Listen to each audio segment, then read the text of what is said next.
I don't think the mirror in my sister's room was ever meant to face the bed. It was already turned that way when we moved in.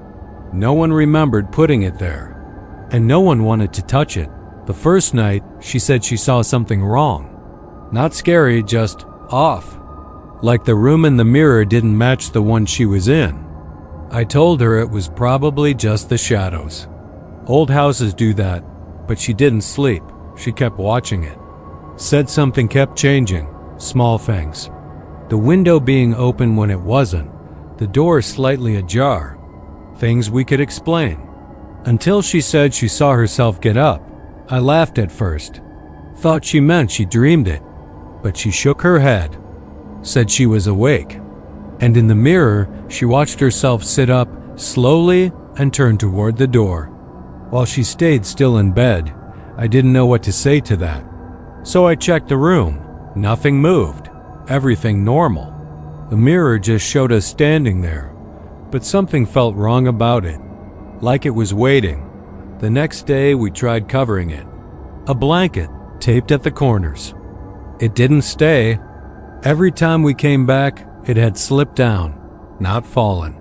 Just lowered. Enough to show part of the glass. That night, she didn't even try to sleep. She sat there, watching it again. I stayed with her for a while. Nothing happened. Just our reflection sitting, doing nothing. Then I blinked. And something changed. In the mirror, she wasn't sitting anymore. She was standing by the door, looking back at the bed. At herself. I turned. She was still next to me. Same spot, same position.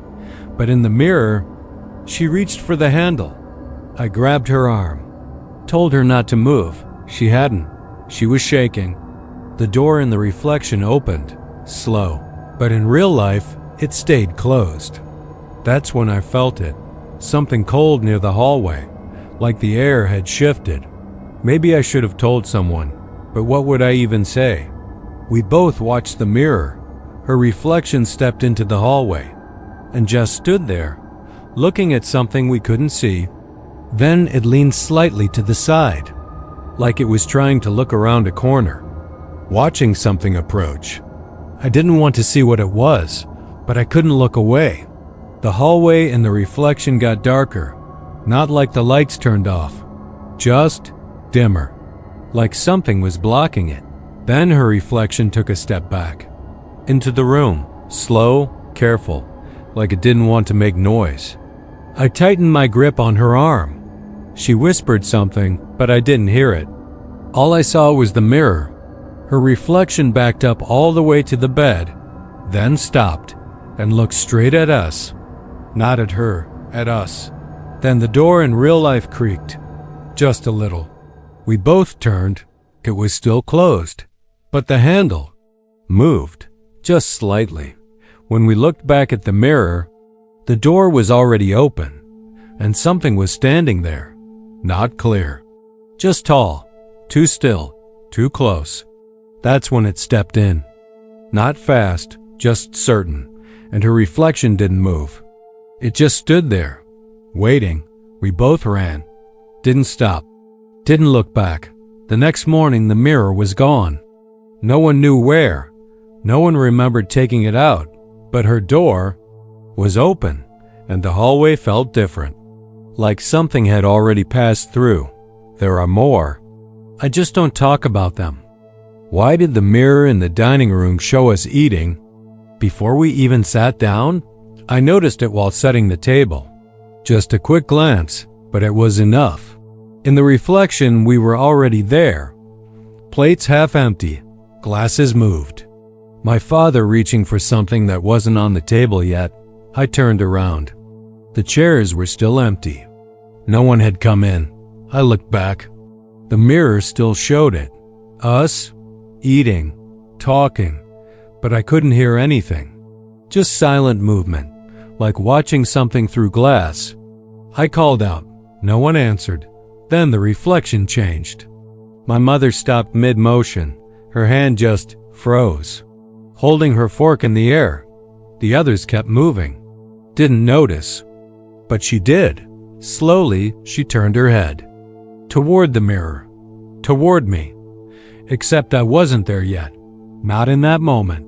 Her eyes locked onto where I would be, and she didn't look away. I stepped back. The image flickered, just for a second. Then it was gone, back to normal. Empty table, quiet room. I didn't tell anyone right away. It didn't feel real enough. Later that evening, we all sat down for dinner. Same positions, same plates. I kept watching the mirror, waiting. Nothing happened at first, just normal reflections. Then my father reached for the salt, exactly like before. Same movement, same timing. I felt my chest tighten. No one else seemed to notice. I didn't say anything. I just watched, trying to see what would happen next. My mother lifted her fork, paused, just like in the mirror. I wanted to stop her, but I didn't. I don't know why. I just sat there, watching it repeat. Then she turned her head, slow, deliberate, toward me. Same as before, but this time she frowned, like something was different, like something had changed. If you were there, would you have ignored it too? She said it quietly, almost to herself. But no one reacted. They kept eating, like they didn't hear it, like it wasn't said. I looked at the mirror, and that's when it changed. The version of us in the reflection wasn't eating anymore. We were all standing, chairs pushed back. The table knocked slightly to the side, and something was on the floor. I couldn't see it clearly, just a shape. Wrong angle. Too still. I stood up. In real life, the others looked at me. Confused? What's wrong? I didn't answer. I was watching the mirror. In it, my father stepped back. Slow, careful, like he didn't want to step on something. My mother covered her mouth, but there was no sound. No reaction in the real room, just me standing there, breathing too fast. Then the reflection version of me turned toward the mirror and shook his head, like a warning. That's when the chair beside me moved, just a little. No one touched it. I stepped back. The table shifted. Plates rattled. Everyone started talking at once, asking what I was doing. But I couldn't hear them properly. All I could see was the mirror, catching up, matching, closing the gap. Then it stopped. Everything aligned, exactly. Same positions, same movements, same moment. Except for one thing. In the mirror, there was something behind me, close, right over my shoulder, and it wasn't in the room. Not yet. It knew I saw it.